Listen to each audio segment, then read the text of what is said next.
Hey everybody, I'm Kenny and this is Sagebrush Soul, and we're going to take the zombie bike seat from ho-hum to a home run with a fiberglass seat pan.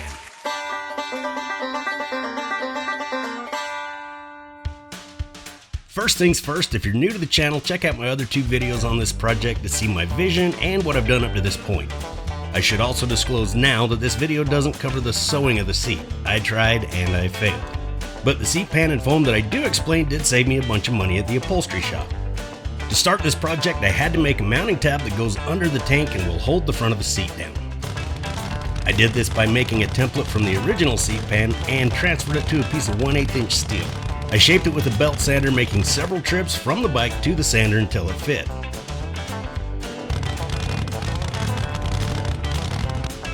Then I marked where I needed the bends to be.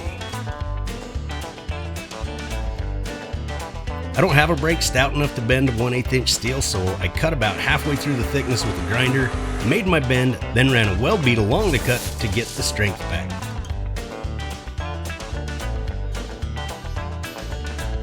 Before I start with the fiberglass, I put the mount in place, propping it up with some scrap wood. This will keep the mount where I need it for the fiberglass to conform to its shape. Then I used some half sections of conduit to make clearances for the wires that travel between the frame and the seat. Then I wrapped the bike in shrink tape. Now, I know very little about laying fiberglass, so I'm kind of winging it here. Feel free to comment and tell me what I'm doing wrong. I'm serious. Criticize and educate me because I got some delamination that I'll show you later. Here's my process. I start with very small pieces of chop mat to get an accurate confirmation to the shape of the frame, mounts, and other required contours. Follow that up with a couple of layers of bigger sections of chop mat, then a couple layers of fiberglass cloth. After it all dried, I cut the shrink wrap and made a rough cut so I could sneak up on the final shape with a belt sander.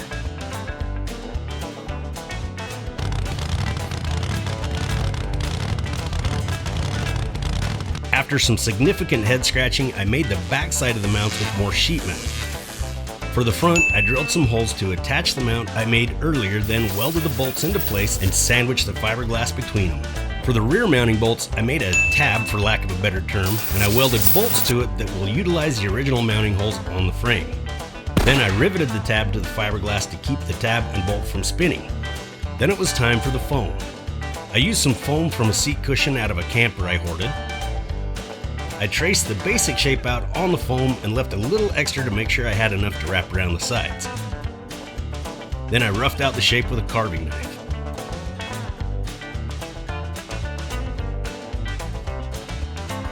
Then I applied a healthy coat of spray adhesive to both frame and the seat pan.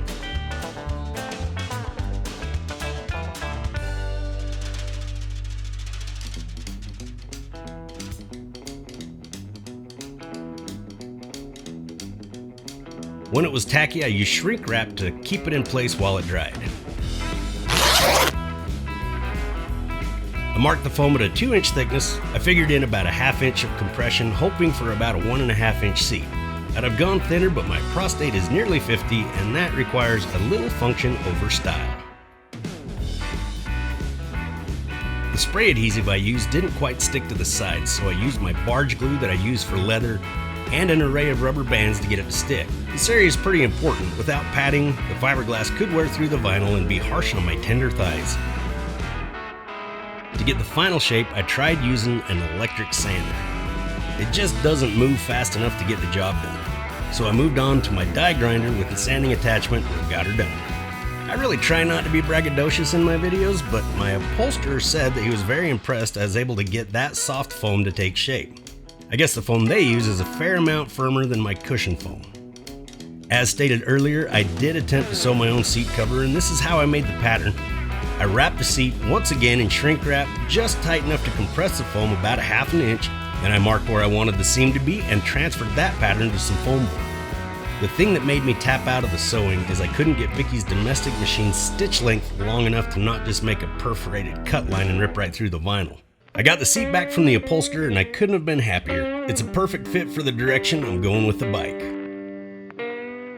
Upcoming videos are going to include a battery tray, signal lights, and paint. Got it all pretty now. Time to f it up. So make sure and subscribe and hit the bell so that you know when those videos come out. I'm Kenny, this is Sagebrush Soul, And may the best of your past be the worst of your future. Right behind you there, bud. Oh, shit. Well, that might have been a mistake to let him ride it. Yeah. Yeah. You're doing nice there, bud.